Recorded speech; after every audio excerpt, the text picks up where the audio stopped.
Breaking news. At 04:19 UTC this morning, a routine deep space signal sweep conducted simultaneously across 3 continents detected something that should not exist. Moments ago, instruments designed to listen to the quietest corners of the universe registered a structured emission coming from 3I Atlas, an interstellar object that, until now, was believed to be silent, inert, and natural. Today, the impossible just happened. The signal did not resemble cosmic noise, stellar interference, or any known astrophysical process. It was precise, repeating, and unmistakably ordered. Within minutes, automated alert systems escalated the detection to the highest priority classification. Data locks were issued, private channels opened. This changes everything we thought we knew about 3I Atlas. And if you want to stay ahead of this unfolding cosmic mystery, now is the moment to like, subscribe, and enable notifications, because what we are about to discuss may redefine humanity's place in the universe. The confirmation did not come from a single telescope, nor from a lone research team working in isolation. Within seconds of the initial detection, verification pings crossed the Atlantic and Pacific. NASA's Deep Space Network stations in Goldstone, California, and Canberra, Australia, independently confirmed the anomaly. The European Space Agency's tracking arrays in Cerbero, Spain, locked onto the same signal window. The Atacama Large Millimeter Array in Chile, operating in a completely different spectral regime, registered correlated fluctuations. When independent instruments across 2 hemispheres agree within milliseconds, coincidence is no longer a possibility. Harvard's Center for Astrophysics initiated emergency data modeling. Caltech's Jet Propulsion Laboratory rerouted computational resources normally reserved for near-Earth object defense. Space-based observatories, Hubble and the James Webb Space Telescope, were tasked with rapid retargeting protocols. This was not curiosity, this was escalation. To understand why this moment matters, we need to rewind the clock. 48 hours before the signal detection, 3I Atlas appeared unremarkable by interstellar standards. It was already an anomaly, a visitor from beyond our solar system, moving on a hyperbolic trajectory at approximately 32 kilometers per second relative to the Sun. Its perihelion distance placed it well within observational range, yet its surface composition and emission profile remained frustratingly ambiguous. Spectroscopy showed weak carbon signatures, but an absence of expected volatiles. Temperature readings hovered around 210 Kelvin, too cold for sustained outgassing, too warm for complete inertness. Still, nothing suggested what was coming. 36 hours before the event, analysts noticed a subtle deviation in its acceleration curve. The change was small, on the order of 0.0004 meters per second squared, but persistent. Gravitational modeling ruled out perturbations from Jupiter or Saturn. At the time, the deviation was logged, flagged, and archived for later review. In hindsight, it was the first warning. 24 hours before detection, optical imaging revealed a faint shift in surface albedo. The object's reflectivity changed by nearly 8% across a 6-hour window. No rotation rate adjustment explained the pattern. Infrared scans suggested localized heating along a narrow band, as if energy were being redistributed internally. Still, no emission, no signal, silence. Then, 11 hours later, everything changed. At 17:02 UTC, the Atacama Array recorded a narrowband spike at 4.21 GHz, well within a frequency range commonly filtered out as terrestrial interference. But this spike had no Doppler signature consistent with Earth-based sources. Its origin point traced cleanly back to 3I Atlas. Within seconds, the spike repeated, then again. Each burst separated by exactly 11.3 seconds, perfectly timed, perfectly stable. Natural astrophysical processes do not do this. By the time NASA's Goldstone antenna confirmed the signal, the pattern had evolved. What began as a single frequency pulse expanded into a clustered emission spanning multiple spectral bands.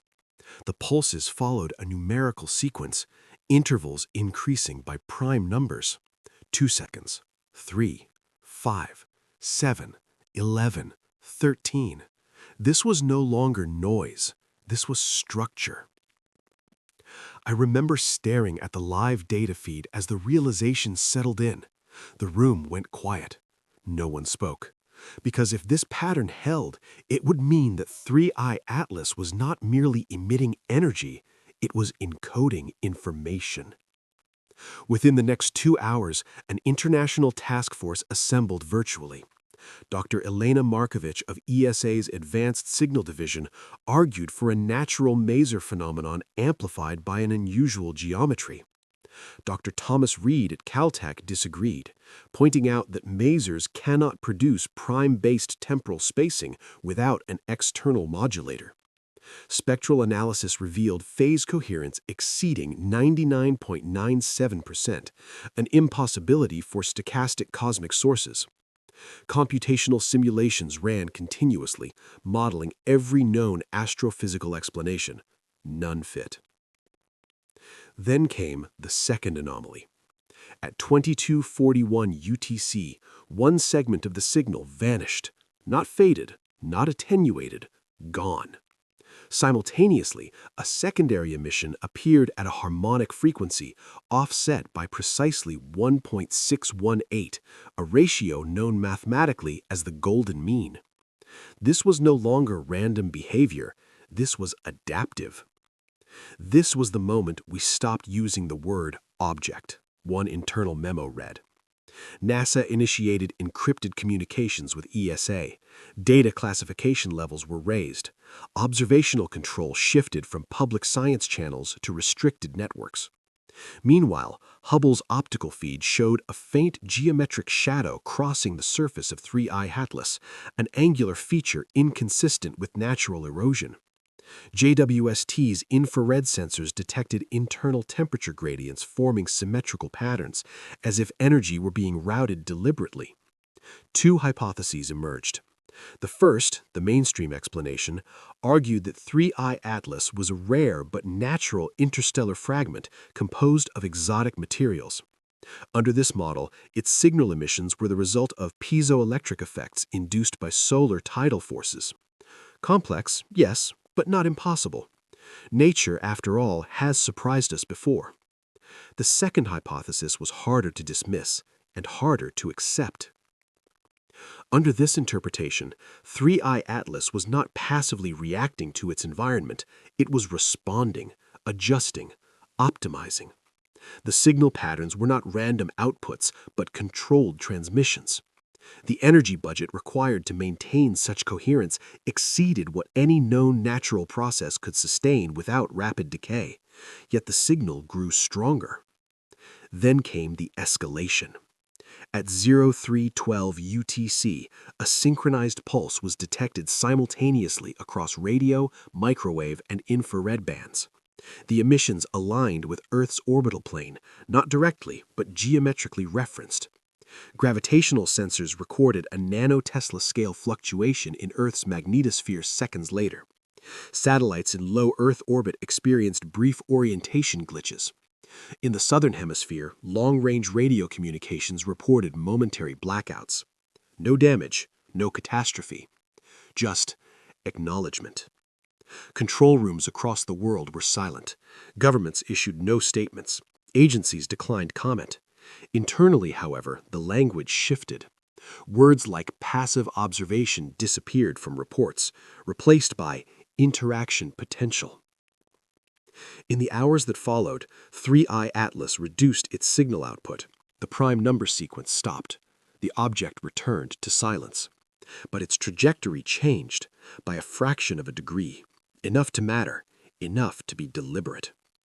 As the data settled and the noise faded, I found myself returning to a single question. Not whether this object is artificial, not whether it was sent, but why now? Perhaps we are not witnessing an invasion or a warning.